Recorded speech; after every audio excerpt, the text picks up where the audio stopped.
वो कहावत तो आपने सुनी ही होगी ना, 900 चूहे खा के बिल्ली हज को चली। आज हम इसी टॉपिक पर बात करेंगे और किससे रिलेटेड बात करेंगे। पॉडकास्ट के एंड तक बने रहिएगा और एक जरूरी पॉइंट डिस्कस करेंगे, तो एंड तक जरूर देखिएगा। Hi friends, welcome back to Shabnam Gahlot reviews.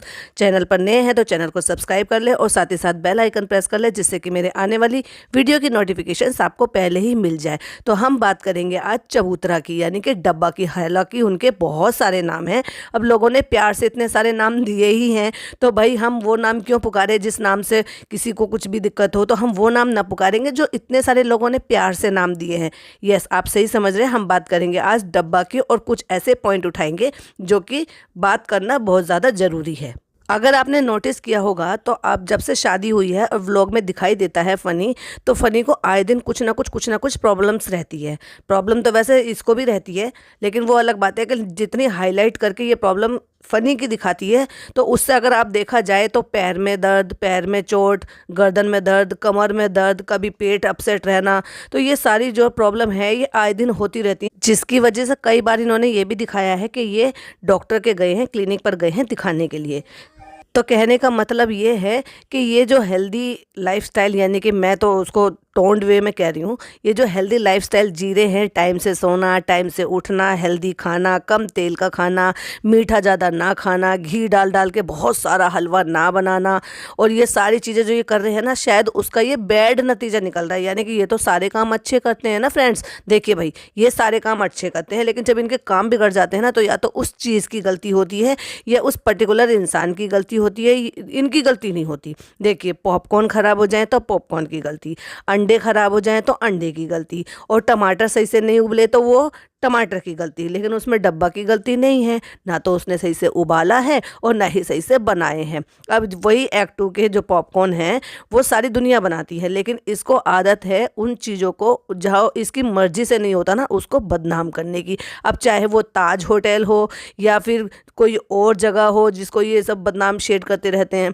और या फिर वो कोई चीज़ हो जिसको ये नहीं कर पाती है, तो उन चीज़ों को कुछ ना कुछ तो दोष देना ही है ना। तो चलो भाई, ऐसे दोष दे देते हैं। लेकिन मुझे जो है ना, ये बात बहुत ज़्यादा ध्यान में इस चीज़ के लिए आई कि ऐसा क्या हो रहा है या ऐसा क्या ये गलत कर रहे हैं जिसकी अल्लाह ताला इनको सज़ा दे रहा है, या इन्होंने कुछ ऐसा सच में किया है। अब देखने वाली बात यह है कि डब्बा अपने घर ना जाकर, यानी कि जो लड़की की जब शादी हो जाती है, और 99% लड़कियां ससुराल जाती हैं शादी करके, भाई चाहे फिर वो कितनी भी बड़ी सेलिब्रिटी की बेटियां हो, बहन हो, ये कोई भी हो, उठाकर अब किसी को भी देख लीजिए ना। अब सलमान खान की इतनी फ़ैन फॉलोइंग है, इतना बड़ा फ़ैन बेस है, लेकिन फिर भी उन्होंने अपनी बहनों की शादी करके उनको ससुराल ही भेजा है ना।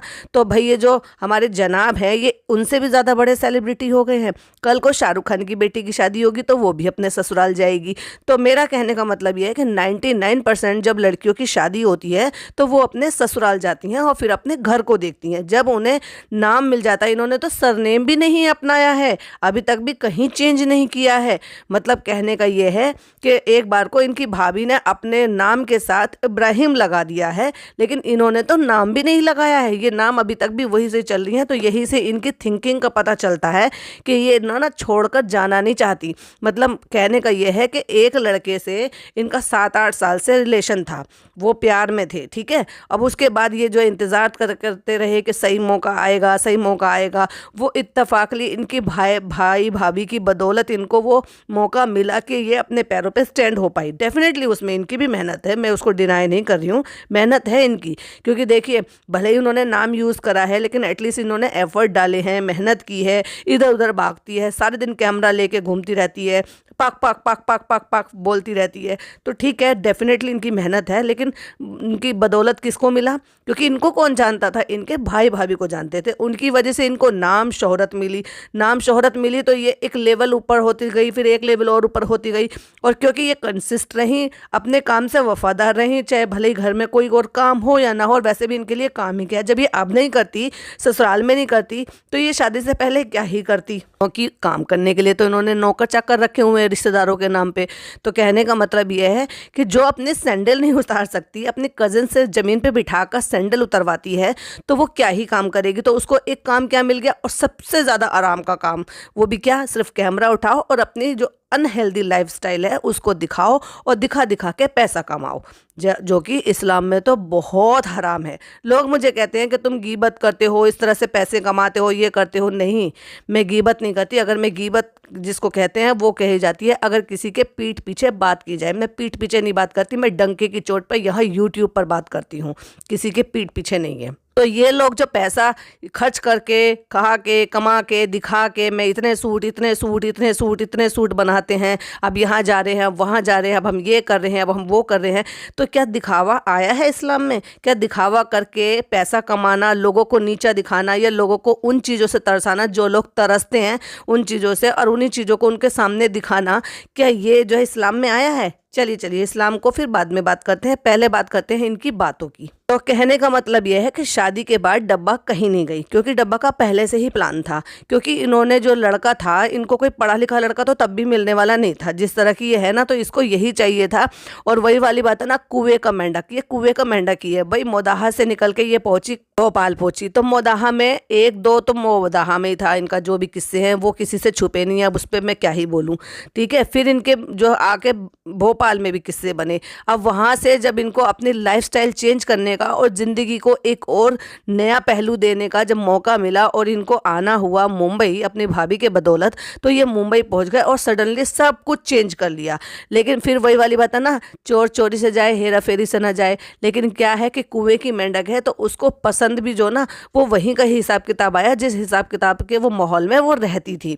अब कहने को तो आ गए मुंबई, लेकिन मुंबई जैसा एक अच्छी सिटी को इन्होंने अपनाया कहाँ।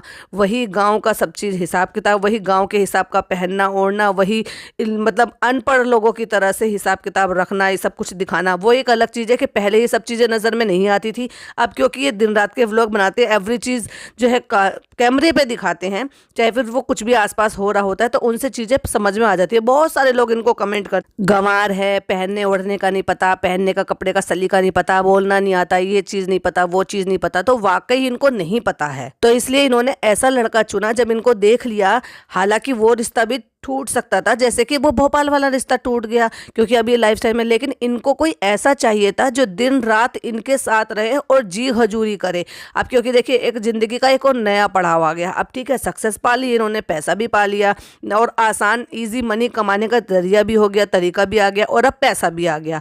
पैसा आ गया, लेकिन माइंड सेट क्या था, वही कि कोई इनको ऐसे मिले। अगर कोई अच्छा पढ़ा लिखा या कोई सेलिब्रिटी या कोई जॉब वाला या कोई अच्छे ओहदे वाला इंसान अगर इनको मिलता, जो कि इनके भाई भाभी डेफिनेटली इसके लिए अगर ढूंढते अपनी तरफ से, तो कोई ऐसा काबिल लड़का ही ढूंढते जो अपने पैरों पर खड़ा हो या फिर इंडस्ट्री से जुड़ा हुआ हो। तो कहने का मतलब ये है कि जो ये लाइफस्टाइल ये वाली जी रही है अनहेल्दी लाइफस्टाइल, वो शायद वो नहीं जी पाती।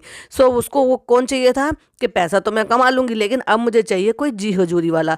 तो उसको आगे बढ़ाते हुए जब हो गया कि अब मैंने ये करना है, तो मुझे क्या करना है, मुझे ईजी टारगेट करना है। ईजी टारगेट कौन होते हैं? जो शरीफ लोग होते हैं ना, वो लोगों के लिए ईजी टारगेट हो जाते हैं और फिर उनको डरा के धमका के उनको शादी के लिए राजी कर कर। और लड़का तो पहले से ही बेवकूफ़ है। बेवकूफ़ नहीं होता तो सबसे पहले ये शर्त रखता कि ठीक है हमारी लव मैरिज है, हम एक दूसरे को प्यार करते हैं, लेकिन मैं अकेला इकलौता बेटा हूँ, मैं अपने पेरेंट्स को छोड़कर बिल्कुल नहीं जाऊँगा और तुम मेरे साथ यहीं रहोगी। और अगर ऐसा है तो भाई अपने पेरेंट्स को राज़ी कर लो कि गाँव का जो घर है उसको छोड़ के आप मुंबई शिफ्ट हो जाओ। अब तो अपने वहाँ पर रख लेगा, एटलीस्ट आपके माँ बाप आपके सामने तो रहेंगे और आपको भी ये रहेगा कि भाई मैंने अपने पेरेंट्स को, चाहे भले मैं मुंबई में रह रहा हूँ या फिर मैं मोदाहा में रह रहा हूँ, एटलीस्ट मेरे पेरेंट्स साथ में हैं। अब देखिए इनकी मम्मी बीमार रहती हैं, इनके पापा भी बीमार रहते हैं, खुदा ना खास्ता अचानक से कोई इमरजेंसी आ जाए, कोई परेशानी आ जाए, तो क्या ये 7-8-9 घंटे का सफ़र करके या 10-12 घंटे का सफ़र करके, अब ये एक्सप्रेस से करते हैं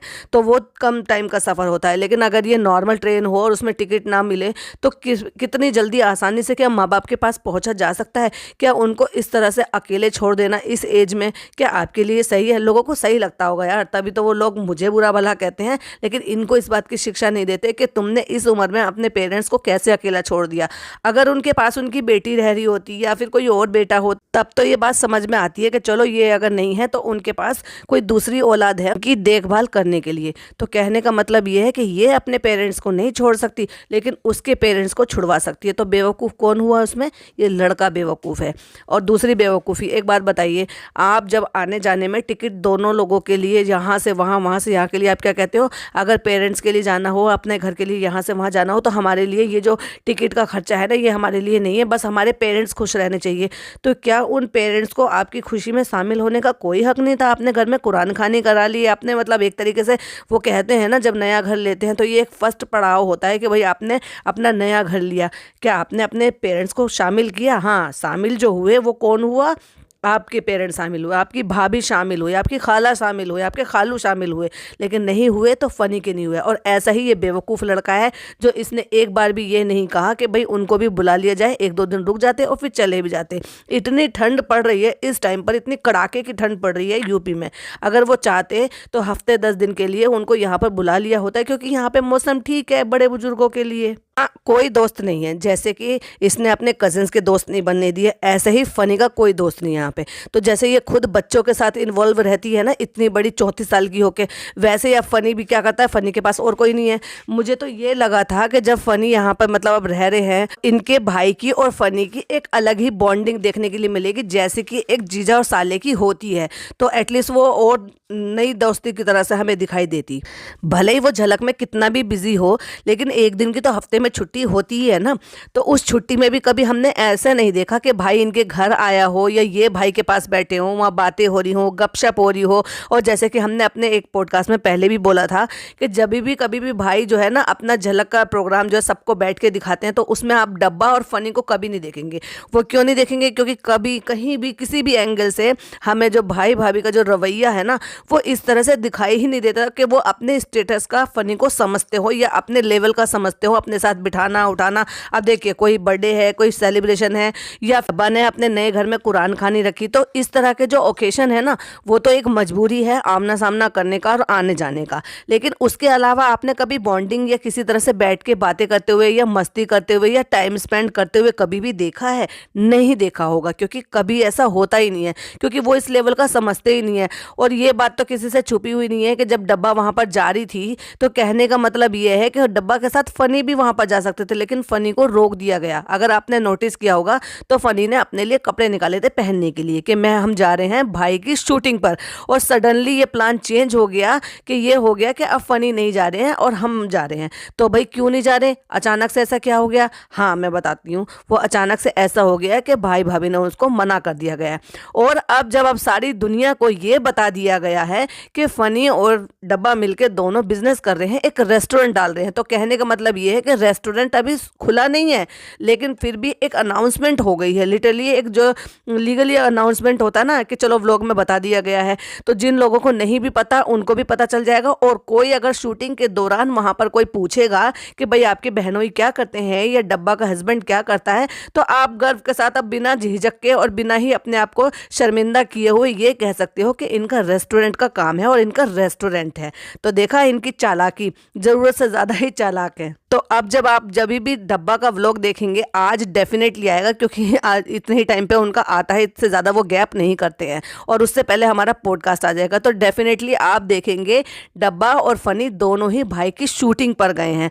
अब क्योंकि उनके पास जो ना कुछ छुपाने के लिए नहीं है और एम्बेरसिंग होने के लिए भी अब कोई रीज़न नहीं बचा, तो अब बड़े शान से डब्बा की खुशी का ठिकाना नहीं है कि फाइनली भाई ने अब उसको अपनी शूटिंग पर बुला लिया। पर ये एक बात बताइए कि डब्बा तो पूरी तरह से एंजॉय कर रही है ना, चाहे भाई भाभी के साथ रहना हो, चाहे माँ बाप के साथ रहना हो, चाहे भाई की शूटिंग पे जाना हो, चाहे सेलिब्रिटीज से मिलना हो, चाहे अपनी मन मर्जी से खाना पीना सोना उठना हो, तो एटलीस्ट वो अपने पेरेंट्स अपने घर वालों के पास में तो है। फ़नी का क्या, उसके माँ बाप का क्या? तो कहने का मतलब ये है कि एक पॉइंट मुझसे पिछली बार पॉडकास्ट में छूट गया था, और मैं इस पॉइंट के लिए शॉर्ट आउट देना चाहूँगी अपनी एक सब्सक्राइबर के लिए, जिन्होंने ये पॉइंट हाईलाइट किया कि डब्बा ने कुरान खानी कराई लेकिन अपने सास ससुर को नहीं बुलाया। और ये मैं स्क्रीनशॉट लगा रही हूँ, तो ये शॉर्ट आउट जाता है मेरी इन सब्सक्राइबर के लिए।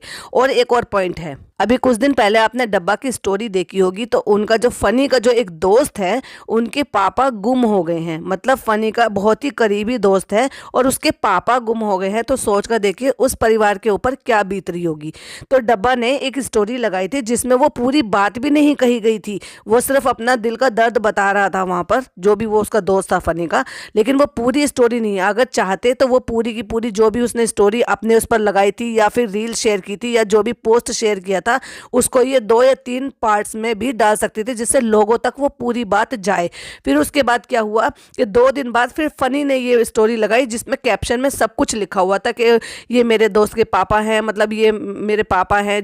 उस दोस्त की तरफ की लगी हुई पोस्ट थी जो उसने रीशेयर किया, जिसमें उनका नाम, एज, गांव और कब से मिसिंग है ये सब डाला हुआ था।